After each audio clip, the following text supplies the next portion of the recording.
Hello guys, hope you are all fine. So आज सभी का जो वीएलडब्ल्यू का एग्ज़ाम था तो वो हो चुका है अब 10th ऑफ दिसंबर को। अब सब घर में शाम को आके पेपर को चेकअप कर रहे होंगे, मेरे कितने पॉइंट्स हैं, क्या मैं स्कोर करके आया हूँ वहाँ पे। तो इन चीज़ों को डिस्कस करने के लिए हम यहाँ पे सबसे पहले पेपर को थोड़ा एनालाइज करेंगे कि पेपर किस तरह कौन कौन सी चीज़ें पूछी गई थी। फिर हम सेक्शन वाइज इसका आपको बताएंगे कि आपका सेफ स्कोर क्या रहेगा किस सेक्शन में। फिर ओवरऑल टोटल हम बताएंगे आपको। तो देखो, जो चीज़ें पूछी गई थी आपको, सबसे पहले हम जनरल अवेयरनेस की बात करें तो वहाँ पे आपको करंट से भी कुछ चीज़ें पूछी गई हैं। जैसे हम आपको बताएंगे, जैसे करंट में आपको कुछ पूछे गए हैं। वहाँ पे हमास का जो चीफ था उसका नाम पूछा गया है। इसी तरह से आपको और करंट पे पूछा गया है एक एशियन गेम्स 2023 जो है वहाँ पे किसने कुछ गेम्स में किसने मेडल लिया है, वो किरण बेलियन था वहाँ पे कुछ ऑप्शन। तो ऐसी चीज़ें पूछी गई हैं, वो किसको मिला है।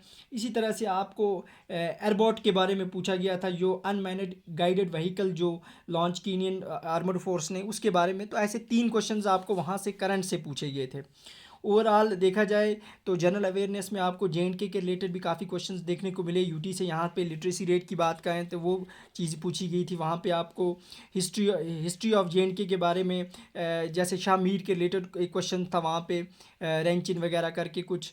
तो ऐसी चीज़ें पूछी गई थी। इसी तरह से रेंज के बारे में पूछा गया है, जेएंडके से कौन सा सबसे हाईएस्ट रेंज है। लेक्स के बारे में, सबसे बड़ी लेक उसका एरिया वाइज कौन सी, ऐसी चीज़ें पूछी गई थी। तो ओवरऑल देखा जाए जो हमारा जनरल अवेयरनेस का पेपर था तो इसमें कुछ अच्छे अच्छे क्वेश्चन भी थे और बहुत मतलब ये कि इजी लेवल भी था, लेकिन कुछ चीज़ें इसको मॉडरेट इस सेक्शन को बना देती हैं। कुछ ऐसी चीज़ें पूछी गई थी जिससे ये पेपर आपका मॉडरेट ऐसा जो हमारे पास देखा जाए जो जनरल अवेयरनेस का, इसको हम मॉडरेट कैटेगरी में रखते हैं। यहाँ पे मॉडरेट कैटेगरी में ये हम डालेंगे। फिर हम अलग से देखेंगे इसके सेफ स्कोर आपको क्या रहेगा। इसी तरह से हम इंग्लिश की बात करें तो इंग्लिश बिल्कुल आपको इजी लेवल था, क्योंकि इंग्लिश में एक दो क्वेश्चन को छोड़ के बाकी ओवरऑल इंग्लिश का जो आपके पास था इंग्लिश, तो वो हम इजी कैटेगरी में रखते हैं। वो बिल्कुल इजी पूछा गया था, 2-3 क्वेश्चंस को छोड़ के। फिर हम रीजनिंग की बात करेंगे। आपके जो रीजनिंग पूछी गई थी यहाँ पे, रीजनिंग में आपको स्टेटमेंट कंक्लूजन बेस्ड क्वेश्चन देखने को मिले होंगे। थोड़ा उस वजह से वो सेक्शन जो आपका है वो वहाँ पे मॉडरेट कैटेगरी में चला जाएगा, मॉडरेट कैटेगरी में। बाकी ओवरऑल रीजनिंग जो थी वो आपकी इजी लेवल में रखेंगे। तो जो रीजनिंग जो मॉडरेट के जो वहाँ पे स्टेटमेंट कंक्लूजन बेस्ड क्वेश्चंस पूछे गए थे जहाँ पे अ, तो उस 6 to 7 क्वेश्चन की वजह से हमने इसको मॉडरेट लेवल में रखा। तो रीजनिंग भी ओवरऑल ठीक ही थी। तो उसके बाद हम मैथमेटिक्स की बात करेंगे। मैथमेटिक्स में भी आपको लेवल इजी नहीं बोल सकते। जो जिन्होंने मैथ्स पढ़ा होगा उनके लिए तो मानते इजी, सबको सब हर सेक्शन में एक बंदा सारे बंदे तो एक्सपर्ट्स नहीं होते हैं।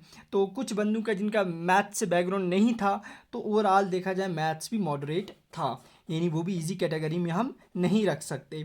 इसी तरह से कंप्यूटर की बात की जाए, जो कंप्यूटर था आपका उसमें बिल्कुल ही इजी पूछा गया था। वहाँ पे आपको पूछे गए थे अ, जो फुल फॉर्म्स थे, जैसे स्ट्रक्चर्ड क्यूरी लैंग्वेज के बारे में पूछा गया था।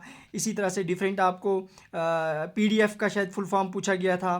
तो सिंपल सिंपल चीज़ें पूछी गई थी वहाँ पे कंप्यूटर के अंदर। कुछ 2-3 क्वेश्चंस को छोड़ के ओवरऑल जो आपका कंप्यूटर था वो इजी था।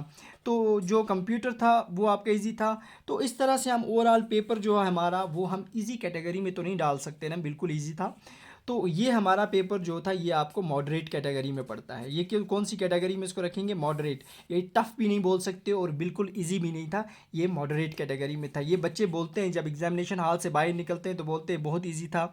जब वो घर पहुंचते हैं तो उस टाइम वो बोल रहे होते हैं हमारे 100 है, 90 हैं। जब घर पहुंचते हैं तो फिर 10 मार्क्स और कम हो जाते हैं 80s पे पहुंच, जब की आती है 70s में। तो इस तरह ये चीज़ें नहीं होती। उस टाइम आप नहीं बोल सकते कि ये था। इसमें कुछ कुछ क्वेश्चंस ऐसे होते हैं वही डिसाइडिंग होते हैं जिससे आपकी एंट्री हो सकती है।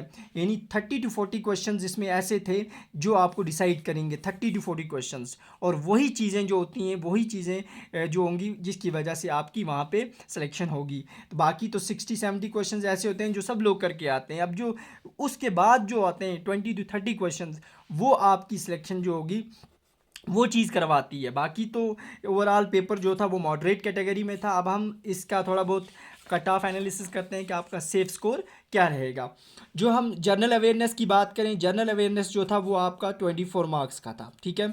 अब 24 उसमें करंट वगैरह भी पूछी गई थी, करंट से भी थे, कुछ ऐसे क्वेश्चन भी थे जो अच्छे लेवल के थे।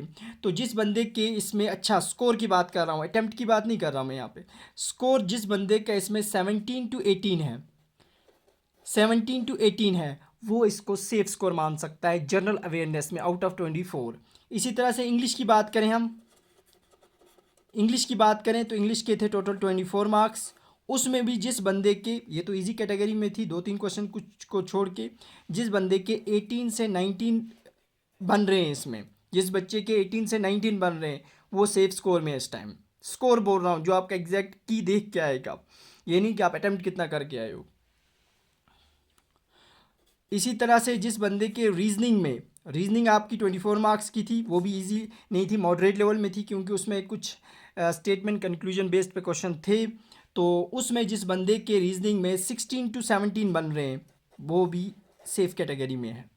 उसके बाद आपका मैथ्स था, मैथ्स में आपके 18 थे आउट ऑफ 18, जिसके 12 to 13 आएंगे वो भी सेफ कैटेगरी में है, क्योंकि कुछ यहाँ पे टाइम कंज्यूमिंग क्वेश्चन भी थे, ऐसा नहीं था कि बिल्कुल आसान पूछा हुआ था, इजी लेवल था मैथ्स का। तो उसके बाद आपके पास कंप्यूटर आता है, कंप्यूटर के आपके 30 मार्क्स थे, तो ये तो इजी लेवल था ही, इसमें 2-3 क्वेश्चन को छोड़ के, तो इसमें आपके 24 to 25। तो ये जो जिसका भी जिस इन सेक्शंस में ये स्कोर आ रहा है कि वो उसको लग रहा है, उसने कैलकुलेशन की, अभी की आएगी, आप कैलकुलेट कर लेना, जिसका भी ये स्कोर बन रहा है, मैक्सिमम आपका ये जा रहा है और मिनिमम ये चीज़ आ रही है, तो इसको टोटल करो आप कितना बनता है, 5 और 3 8, 8 और 7 8 और 7 15, 15 और 9 24, 24 8 24 और 8 हो गए 32, 2 1 3 4 5 6 7 8 9, ये बनते हैं आपके 92, ठीक है ना, 92 बनता है ना, 2 1 3 4 5 6 6 7 8 8,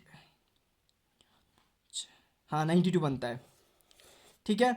तो जिसके भी 92, दैट मीन्स जो ओपन वाले हैं, जो ओपन कैटेगरी से हैं, अगर उनका स्कोर आपका 89 से 92 के बीच में आ रहा है, दैट मीन्स वो अभी सेफ़ कैटेगरी में हैं, वो अपने आप को सेफ़ कैटेगरी में मान सकते हैं।